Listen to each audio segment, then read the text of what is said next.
Hello, this is Andrew with WH Racing, and I figured that I would do what I consider to be a fun video. So this video is going to go through start to finish what happens when somebody orders, in this case, a Rotor Master. So there are a few electronics I have on my site, and when you purchase you go in and you decide you want to order a piece of electronics from me, uh, I have to go to work. uh, so we're going to start right at the case fabrication, right? So I'm not going to go through the design process because that's still, who wants, well, I mean, maybe some people want to see that. I don't know. If you want to see that, put in the comments that you want to go through the design process. Sure. But for right now, we're just going to go with the actual production of it, right? So this is the case. I already have it imported into my slicer program. For anybody who does want to know, yes, I use Bamboo Studio.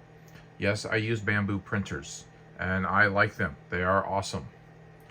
This particular printer that I'm going to print on for this project is going to be my H2D. I have one H2D printer, and I have many X1Cs. Okay, so anyway, my one H2D, why am I using the H2D? Because I'm going to print in PETG, and that's where my PETG filaments lives. It lives in my H2D. So I have never printed one of these in PETG. I've printed other stuff in PETG, obviously, but I have never printed a Rotor Master in PETG. So this is special for this video. And if somebody wants this when I'm done, I guess I can put one in stock on my store, one in stock, black, PETG. All right, anyway. So yeah, we're gonna start. I've already sliced this. It's really simple. I just paint the reset white, so the white's gonna be white, or the reset's gonna be white PETG, and the case is black PETG. All right. So really, all I need to do is go to print plate. All right, and we do want time lapse on because we want to show that, right? I know, it'd be kind of cool. So it is going to take, I don't know, 2 hours and 15 minutes or something like that. 2 hours and 7 minutes to print this, plus some time to cool down, right? So we're just going to make sure that this goes to the printer, and I heard it chirp. All right, awesome. And we're going to get away from that. Now, I want to focus your attention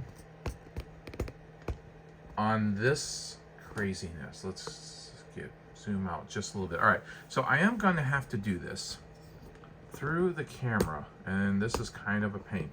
So what you're looking at is a stencil. So this is a steel stencil, and underneath of it is my circuit board. So these are all the exposed pads on the circuit board.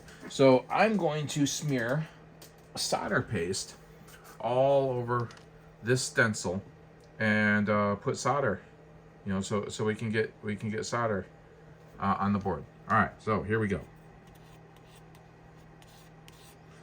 And I probably will do this faster if I don't talk, but so this was intimidating, to be honest, when I first started doing this. I didn't exactly have anybody to teach me how to do any of this stuff.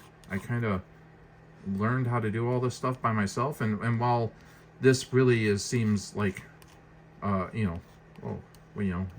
really doing much, and then you're just smearing stuff all over the circuit board. That's right, I am.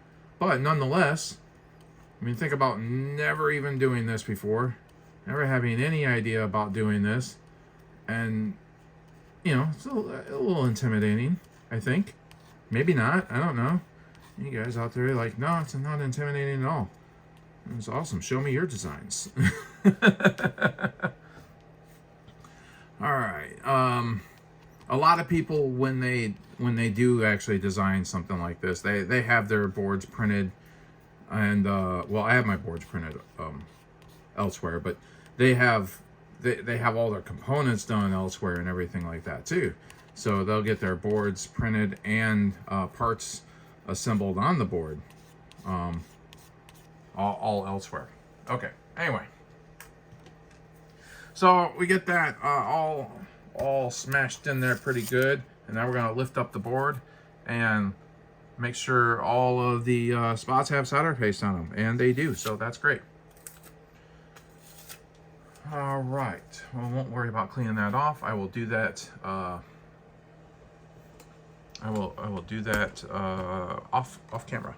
All right, so I always like to do this. I always like to lift it up off of the board and put it in these little pegs when I'm actually placing the components. And I don't know why. This probably makes it harder to see with the camera. And I got all my components that I'm gonna put on the board over there. And so, yeah. So what I'm gonna do is I'm gonna grab a pair of tweezers and I'm gonna try to place these on the board through the camera, I guess. This seems like it's going to be awful. Awesome. Ah! Sorry. So the first thing I'm going to put on the board,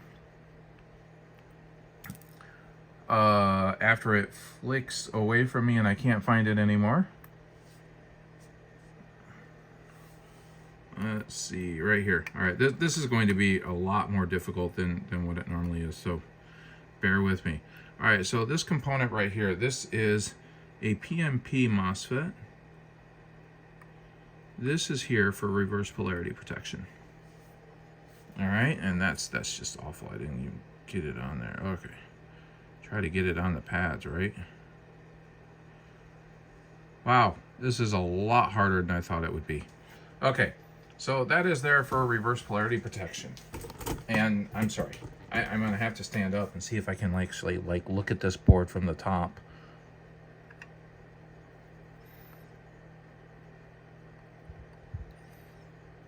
Oh, so awful. Okay. The solder, when it melts, the pads are gonna draw that in a little bit, so it'll be all right. So these are bulk capacitors, tantalum bulk capacitors that I'm placing on the input and output to the voltage regulator.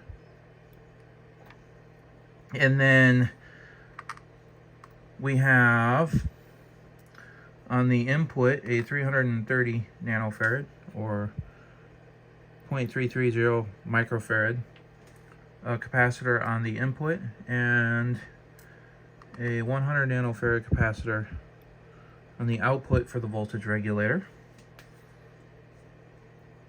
And then we have some 22 picofarad capacitors for the crystal. The crystal is what keeps the frequency on the microcontroller.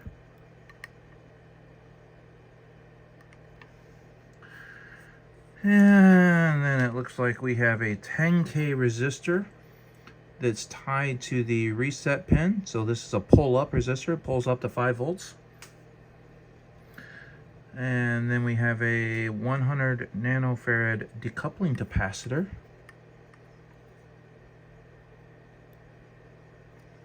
And we have our microcontroller, which is a 328P. It's actually a 328PB atmel.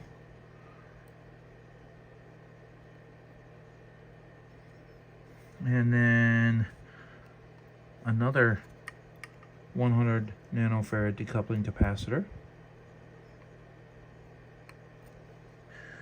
And then on the top, there is another 100 nanofarad capacitor. This is not a decoupling. This capacitor is actually to prevent DC signals on the reset line when we do a program, because it should be a pulse that goes through there to instruct the microcontroller to reset. All right, then we have a 1 microfarad decoupling capacitor for our ADC chip. And the reason why we need an ADC chip is because the 328P has 10-bit analog digital converter. This is a 12-bit, and it's an SPI interface. It's pretty fast. I think it's around 200,000 kilobits a second. So this can, and then in the code I actually oversample it as well. So we're oversampled to, I think, 14 bits on the ADC. And some people might say, well, why don't you just use an ADS 1015 or something like that? Well, it's I squared C and it's slow as all get out. That's why.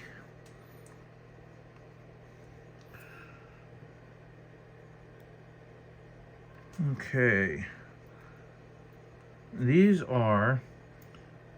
capacitors that I'm putting on the board right now, these 4700 picofarad capacitors, these combined with a 10K resistor put a slight load on the output of the Hall effect sensors.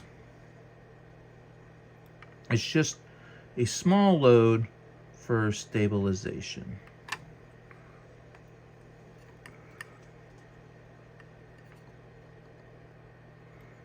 I am getting close. So these are the 10K resistors.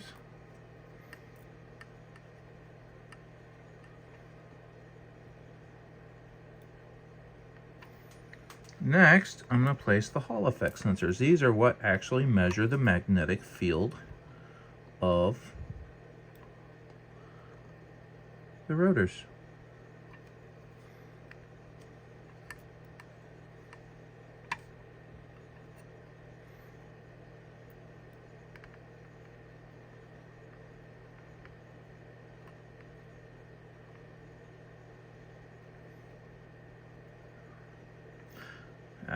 This one's being stubborn. There we go. Almost done.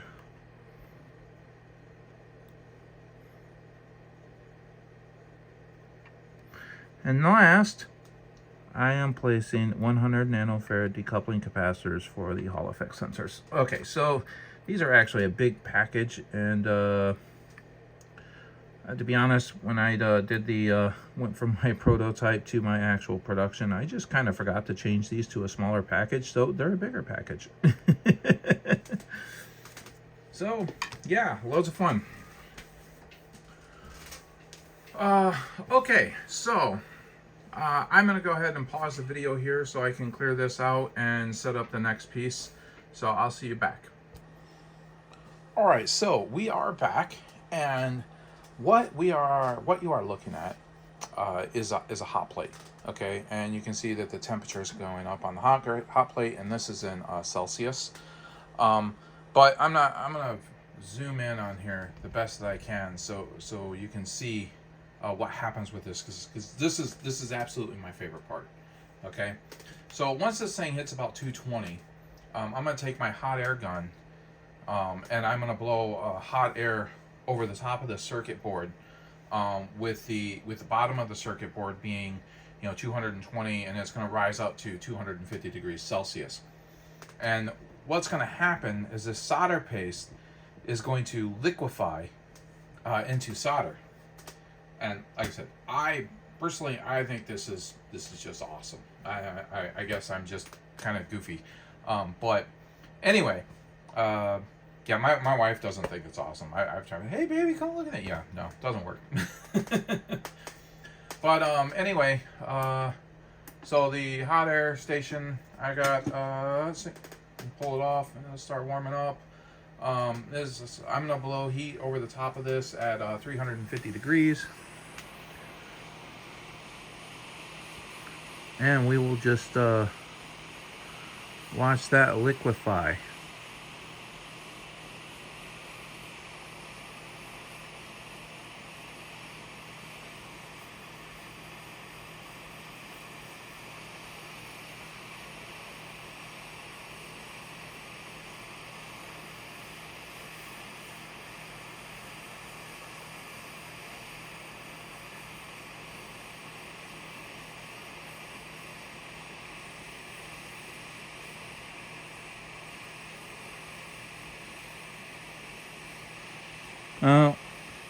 If this is done in a shop, you actually use reflow ovens for this, and you don't actually need to use a hot air station.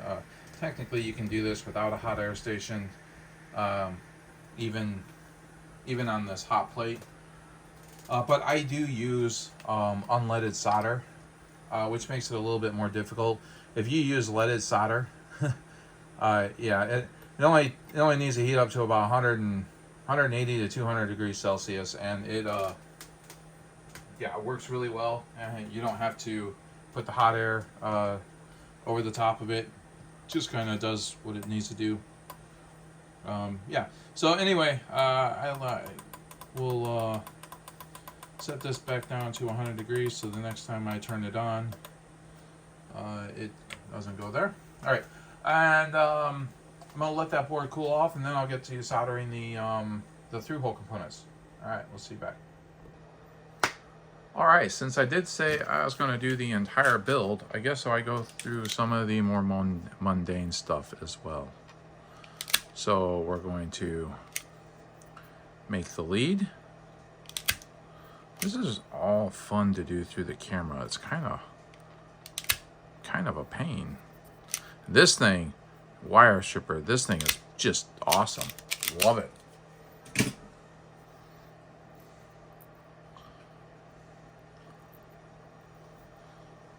I tried to have some of this prepared already. I guess I didn't really have to show you stripping the wire, but you know. All right, let's tin our leads, yeah, and drop them on the floor. It kind of sounds like what I did.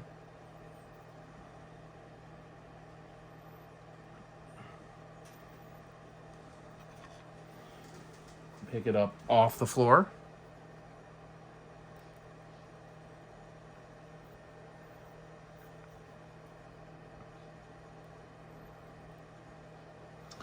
And then I like using a different tip for the rest of the stuff, so I'm going to change my tip.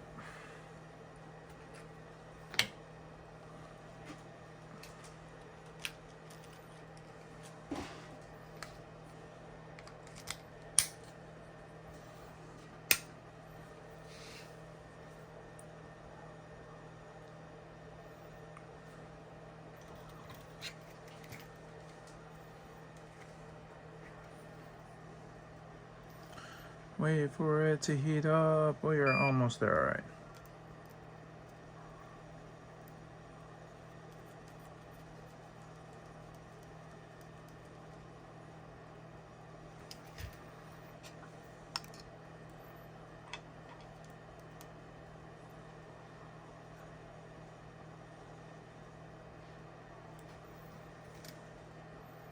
So the good thing and the bad thing about unleaded solder.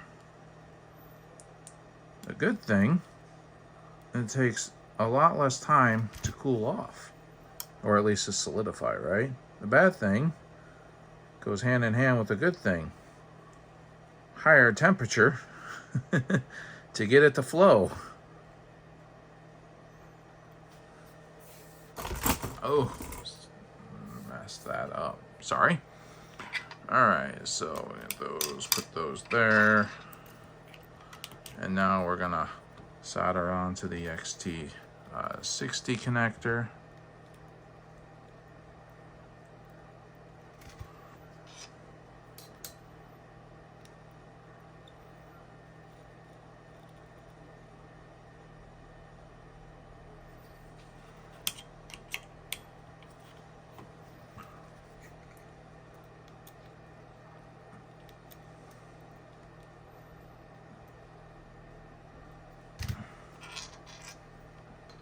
That's a lot of solder, huh? Didn't mean to put that much solder on that one, but that's all right. It will be just fine.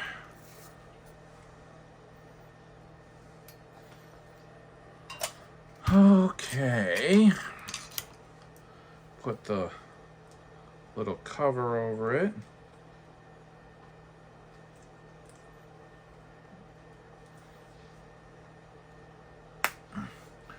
And then we put heat shrink on the connectors. Yeah, I'm just gonna do this off the camera. That's just, I don't know. That would be a little bit difficult to put the heat shrink on these connectors on the camera. So I'm going to just do this off camera. I use my hot air station to do all my heat shrink as well. And you can get a different blow dryer type gun if you want for heat shrink. But if you're putting it on heat shrink all the time, you might want something that actually gets, like really hot versus my hot air station. But yeah, so anyway, really simple, right? The flat is the positive. Awesome. All right, great. Now I'm going to solder on this little 4-pin connector so I can well, for the OLED display, right? All right. And I go to my thin solder.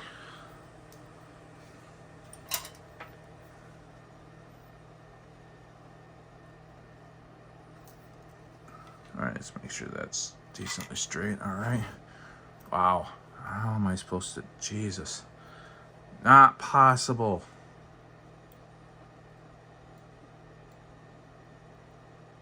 I have no idea what's going on here. I can't see. Oh, that's a bridge. That's not good. Let's fix that. All right, there we go.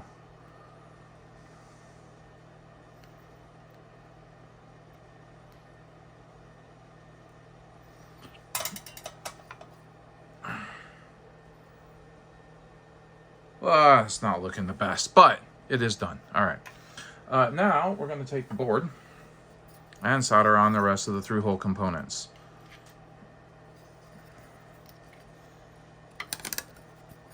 So this is the voltage regulator.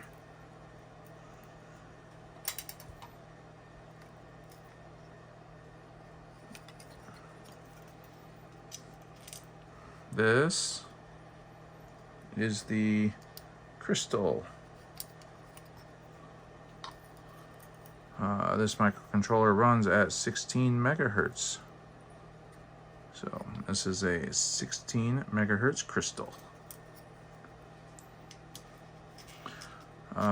Got a few just pin headers, female and a male pin header. The female pin header here is for the display, and the female pin headers are actually difficult to solder. I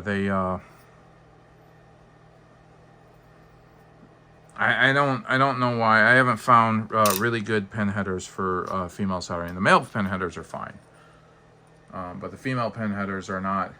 They're not a straight bar like the male ones are.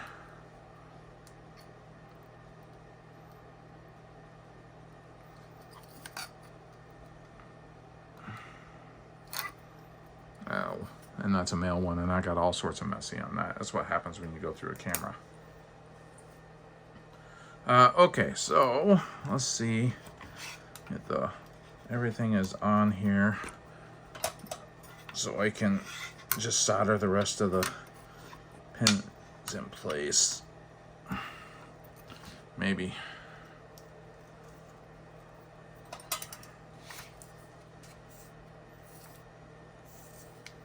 I have to get like a camera to put on my head or something. Maybe that'll help, so I can actually see what I'm doing. You know, like a GoPro or something.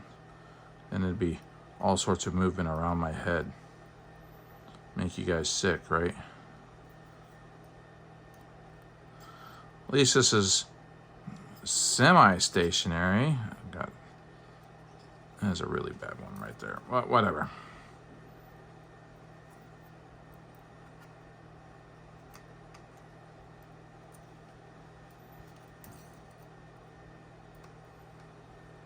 So after this is done, we are waiting on the case to get finished.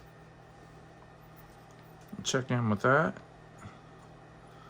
See where we are.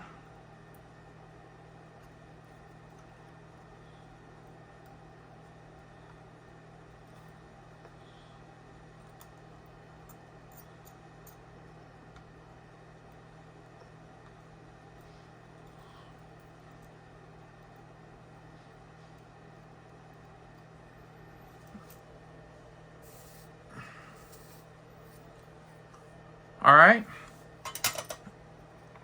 And I just need to clip those wires off. And yeah. And that's all she wrote.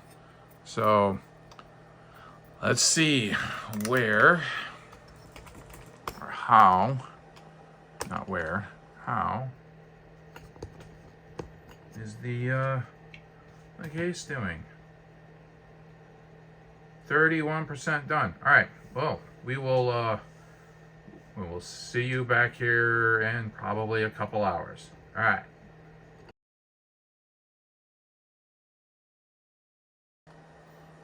All right, we are back, and believe it or not, that was a long pause. All right, so we got everything here to finish the build. So PETG print. PETG does print a little bit shinier than PLA. Actually, I want to revise that. A lot shinier than PLA. I'm not really a fan of the shine from PETG. All right, so first thing I need to do is I need to tap these because we use plastic screws in it for right underneath where the rotor connects, or where it secures the cradle to the PCB. We use plastic screws. All right, there we go.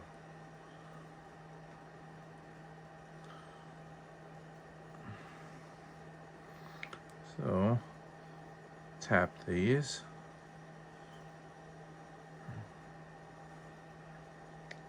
Again, this is a challenge on camera.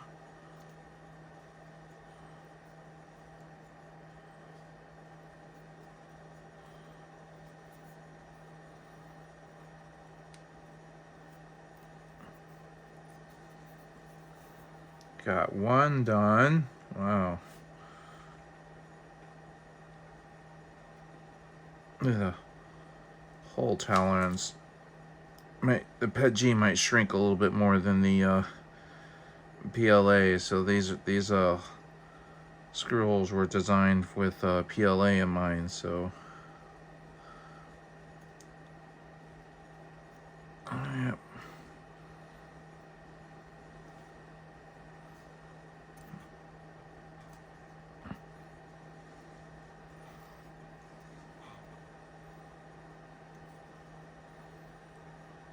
That was kind of, and we'll see how this works.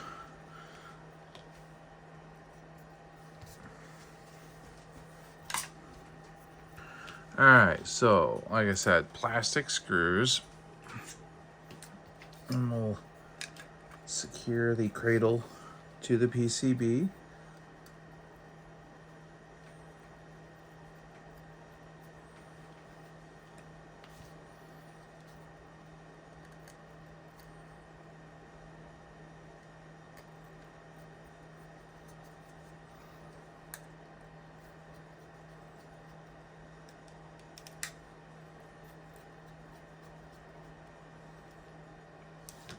Ultimately, we just don't want these screws being directly underneath the rotor to affect the reading at all, and so that's the reason why they're plastic. I haven't found any issue with putting the metal screws on the rest of the board. It's just right underneath the cradle. So now we're gonna put the board into the bottom of the case.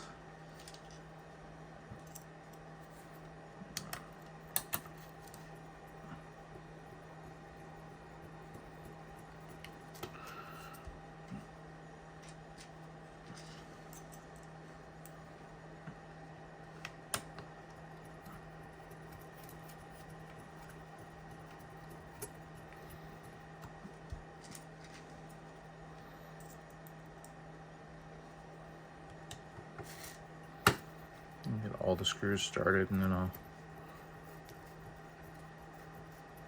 go through and tighten them down.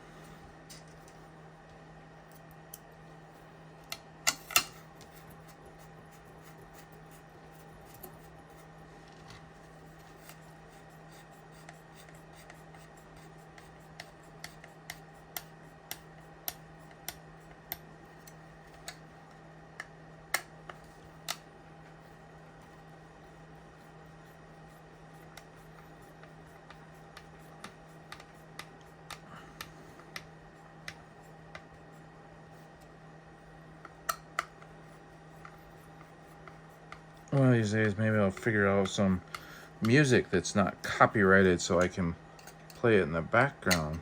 The silence is bad. All right. So this next part is the part that I least enjoy. It's pretty much laziness. I just haven't come up with a better way of doing this. But yeah, this is a pain in the butt, I will admit. This is putting the 3.5 millimeter female bullets on the circuit board. And like I said, a little bit of a pain.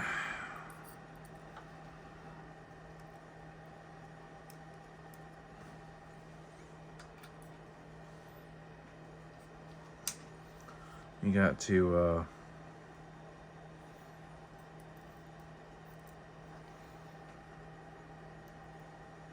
put solder on the board and put solder on the bullet connector, and then position the bullet connector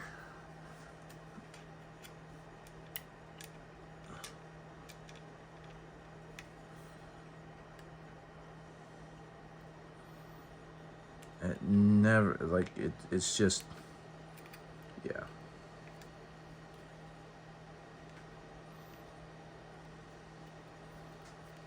Now the fact that they're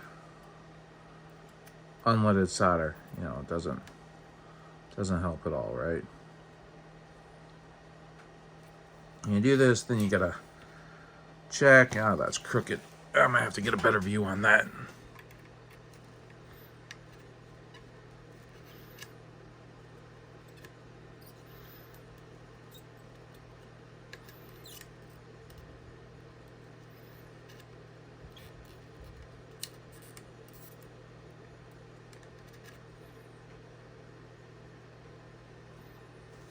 All right, now let's see. That one's all right now. Let's see the second one.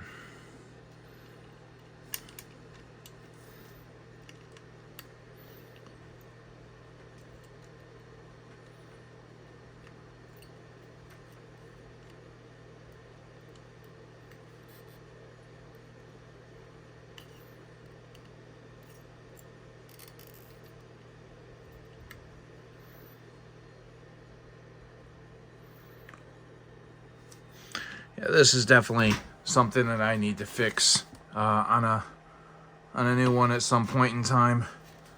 Figure out a different way of doing this. All right, then I add some more solder to reinforce this. And of course, you have to be careful when you do this because you don't want to reflow the joint too much and cause it to lose.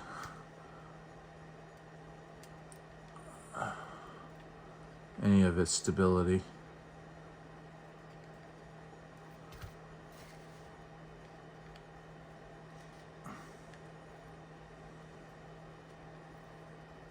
All right. That is it for soldering. That's great. All right, so now the fun. Now we need to get it plugged in and up to temp. And so what I'll do is I will put that in there. I will put those in there. Is that all right? Yeah, I guess it's still a little crooked. It'll be all right. Plug this in.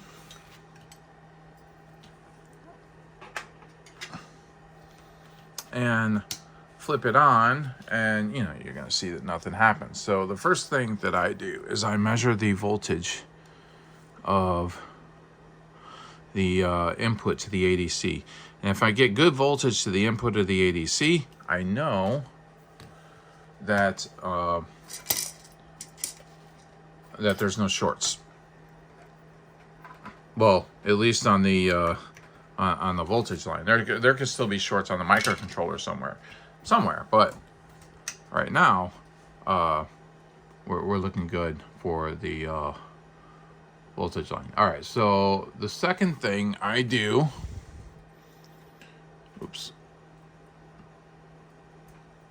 is I go to the code and I have to upload the code. Since the code's not actually uploaded to this microcontroller yet,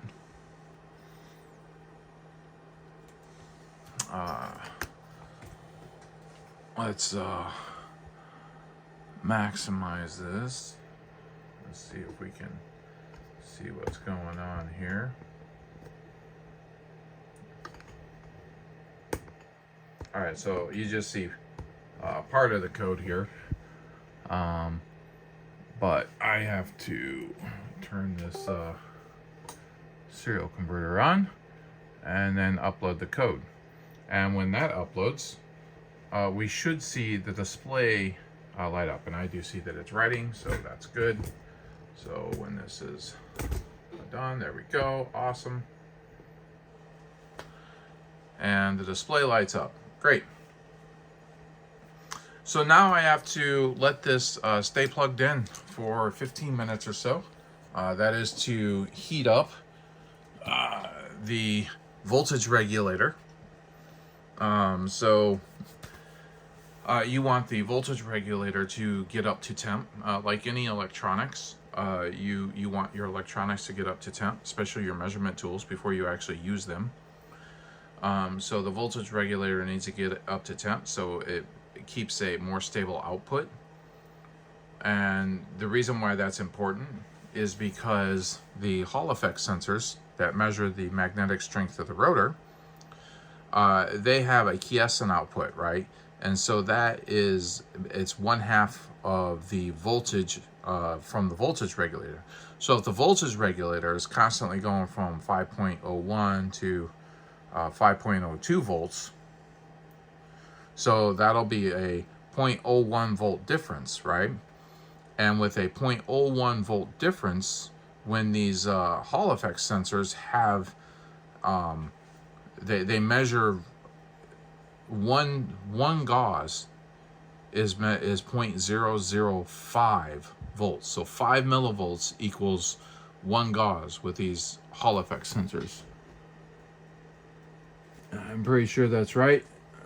How many zeros do we got here? 0, 0, 0. Oh, wow. So that's wrong. It's actually 500 microvolts. So there are 3 zeros. 0.0005 is the sensitivity. So 500 microvolts. So if you have a voltage swing on the voltage regulator of even 0.01 volts, then I have to pull out my calculator. But then this is going to be half as well, right? So it would be, because of the VCC, would be half. So it would be 0.005 would be the swing, and divided by 0.0005, so that's 10. So you can have a swing in the gauge rating of 10 gauge just by having the voltage fluctuating between like 5.01 and 5.02 volts. So that's the reason why you want to let the voltage regulator heat up and get stable, and its output will be generally confined. Generally it won't float in the, or it won't range in the well, I guess it would be decivolts, right? It'll be the millivolts it'll range in. So the how much error you get on the gauze is definitely improved. Now, still, even at that, the Hall effect sensors have they're components from the factory. They say they're a 1% error. So 1% error on 1700 gauge is you know 17. So you're fighting between the voltage output of the regulator and the actual error of the Hall effect sensors to hopefully, you know, hopefully get it to be consistently within 5 to 10 points on a, you know, for your actual reading.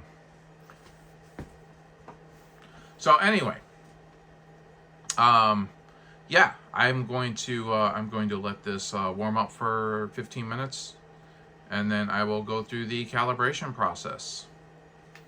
All right. All right, so we have stabilized. I guess I'm just going to flip over to that, and we'll get this this reading here. Should be 5.0181. 5.0181. Okay, awesome. All right. So, up here in my code, let's see, I'm going to plug this back in. I'm going to go to the VCC 5.0181. I am going to go ahead and upload that.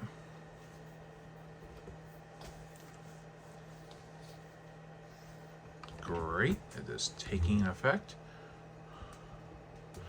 And now I am going to use my control rotor.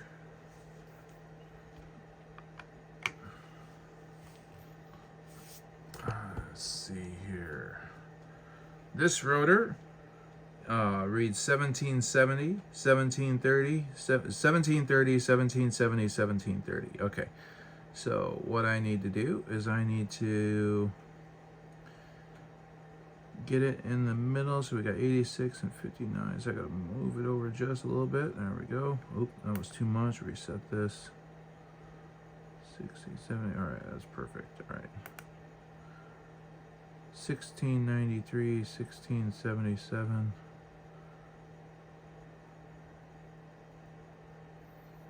76, 75, okay, 75. We'll use the 75 settings. All right, so we'll put this over here, and we get my calculator, whatever I did with that. And then basically this is just a multiplier. So we're going to do 1770 divided by 1693. Oh, stupid calculator. 1.045. 1.045. 1.0455. All right, so that's the middle one. 1.0455. Okay. Let's do this one. So 1730 divided by 1675. 1.03. 1.033 will be fine. 1.033. 33. All right. Let's update that.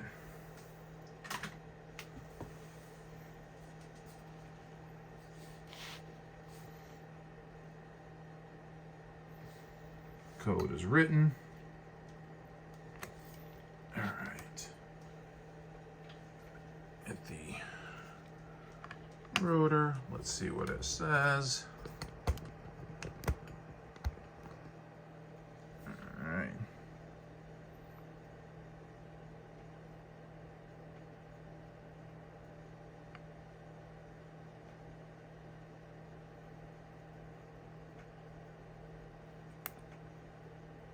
$17.30, $17.68, $17.29, and generally that's good enough. That's within a couple points of the control. That's good enough for me. All right, now I need to get the display into here. So we take the display out. We put it in there. We remove this tag. We snap this in here. Use a screwdriver to get the other side in. There we go. find the button cover. Back on. Go ahead and restart this.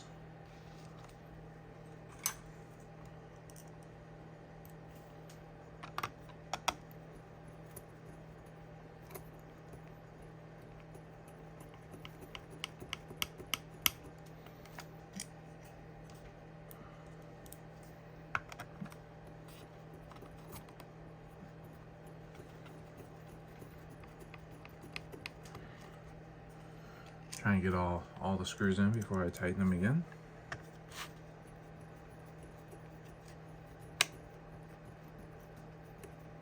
Oh, man.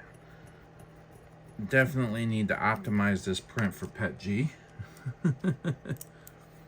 To be honest, there's quite a bit, like normal, to do normal PETG.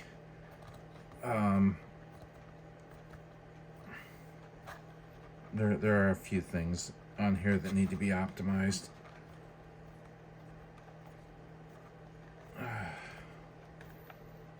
There. Okay.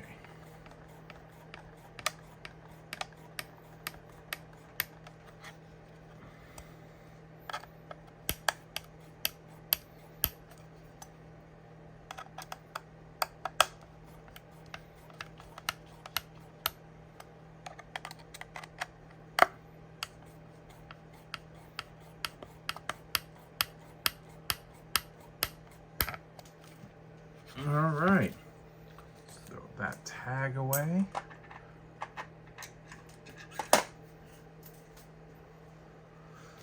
Let's hit the reset button, although there's nothing there. Let's throw the rotor back on the cradle. Let's measure the gauze right at 1770, 1731, 1770. All right. There we go. And we are done.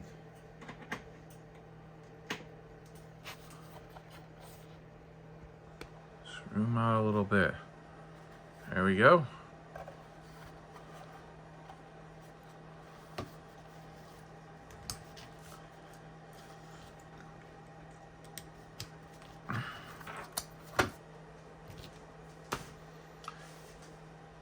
Thanks for watching. And if you enjoyed this video, go ahead and hit the like button. And even if you didn't enjoy it, hit the subscribe button. I could actually start using some subscribers.